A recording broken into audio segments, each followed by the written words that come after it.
When we talk about the American black woman, the black women of the diaspora,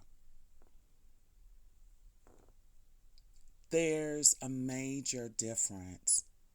Although the African men aboard the slave ships were bound by chains, one to the other, the black woman wasn't as much because she didn't pose a threat in the same way of an uprising as the males did.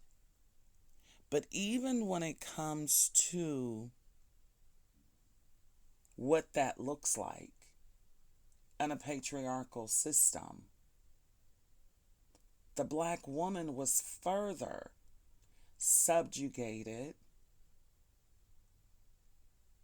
And although it was demoralizing and dehumanizing to the black male, one of the biggest issues, and I agree with the authors that point out from an oppositional knowledge perspective about how although the black male was impacted and traumatized, there hadn't been as much writings around the black woman's experience, but black men were able to still maintain their masculinity.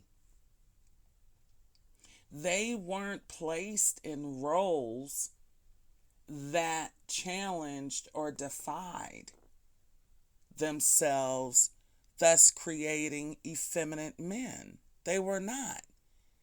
But that was not true for the women, because the women had roles as domestics as well as having to work side by side with the men in the fields. And whatever task a man did, the black woman had to do it as well. So when we have these dialogues in and out of the black community, there is a difference in the experience of the black man and the black woman on those transatlantic slave trade ships. The slavers were not kind.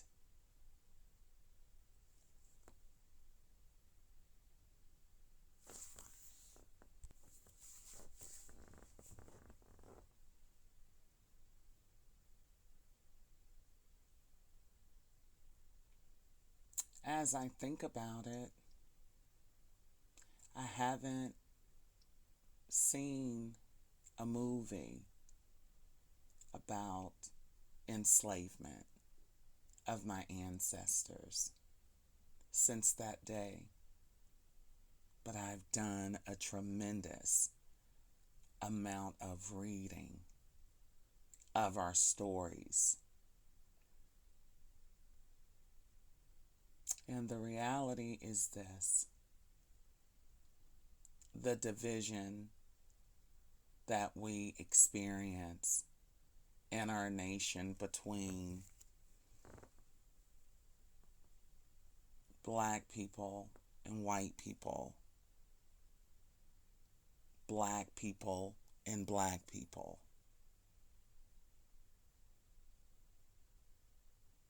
there is a context. There is a nexus for what we experience. And when we don't know our history, we absolutely repeat it.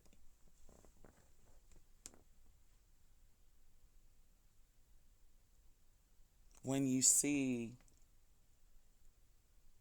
black organizations, when you begin to notice for black only in 2023, my perspective is it's not an indictment on anyone. What I'm sensing is a warrior cry towards awareness, understanding, and healing of those who have been impacted and continue to experience the impact systemically of a society geared towards melanated skin. And yeah. When you look in history, there were allies. But I just want to emphasize that I couldn't imagine being an ally to any community without understanding the oppression and suffering of that community. And I do agree with those that say or exert the fact that allyship is by invitation. I think that gives credibility to what that looks like. It brings safety.